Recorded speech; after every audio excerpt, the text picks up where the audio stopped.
Hello everyone, and thank you for the opportunity to join the Special Competitive Studies Project's Global Emerging Tech Summit.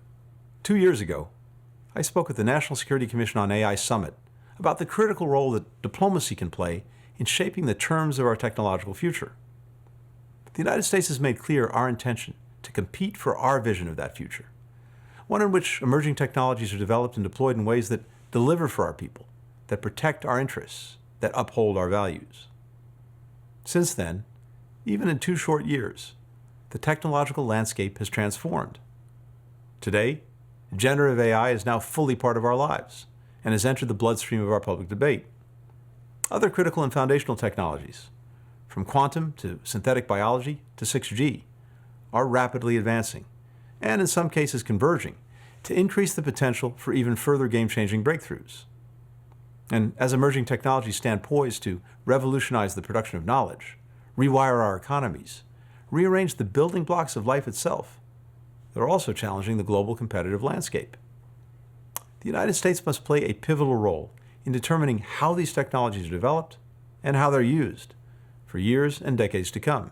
The State Department is leading diplomatic efforts to do exactly that, so that we can lead the world into this new era of technology safely, securely, and with trust. Broadly, our tech diplomacy has 5 interconnected lines of effort.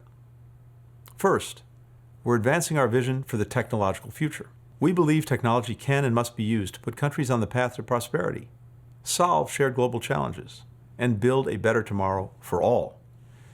To build support for that vision, we're working with like-minded partners to demonstrate to the world how our approach tangibly benefits them, and how it contrasts with the repressive vision of other states. Second, we're shaping the rules of the road. We're working with developed and developing countries alike to promote our principles for using and governing emerging technologies. In AI, that includes the approaches contained in the Blueprint for an AI Bill of Rights and the voluntary commitments from leading AI companies recently released by the White House. We're also building a broad-based international consensus around a political declaration on responsible military use of AI and autonomy. We're advocating for these approaches not because they're ours, but because they are technically rigorous, advance human rights and democratic values, and will help usher in benefits for all. Third, we're promoting trusted digital infrastructure. We want countries to continue to adopt digital infrastructure, wireless networks, cloud, undersea cables, that are secure, reliable, and interoperable, and that allow for greater protection against human rights abuse, privacy violations, and threats to national security and global stability. We're partnering with the U.S. private sector and that of our allies to preserve and strengthen our positions where we possess technological advantages. Fourth, we're rewiring tech ecosystems, including supply chains. We're working with other states, including through coalitions and initiatives like the Quad and the US-EU Trade and Technology Council, to align our industrial policies in a way that guards against global disruptions to critical technologies. Private companies and capital are also key to these efforts. Fifth, we're applying a small yard, high fence approach to sensitive technologies. We'll continue working with our partners to build a shared understanding of the threats in these technologies falling into the hands of human rights abusers, or being used to advance the military capabilities of strategic competitors. We'll take all necessary steps to prevent U.S. technologies being used in ways that will harm our people, our interests, or our values.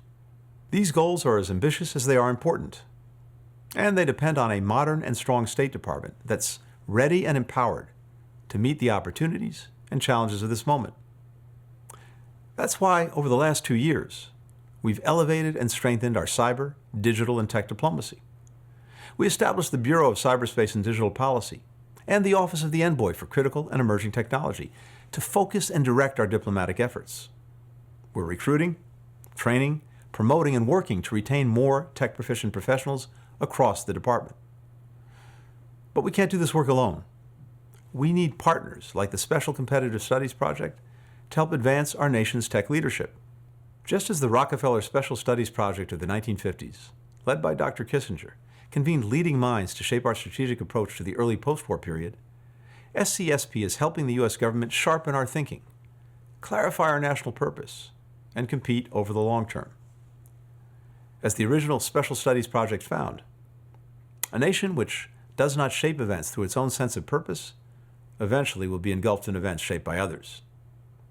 Together, we have the ability to bring about a tech future that's inclusive, rights-affirming, secure, and prosperous. If we're successful, we will strengthen our nation's position as the center of global innovation, boost our resilience and that of our partners, ensure our competitiveness for years to come, and demonstrate the ability of democracies to deliver in this new technological era. Thanks for your remarkable work and for your partnership. And thanks for the opportunity to speak with you today.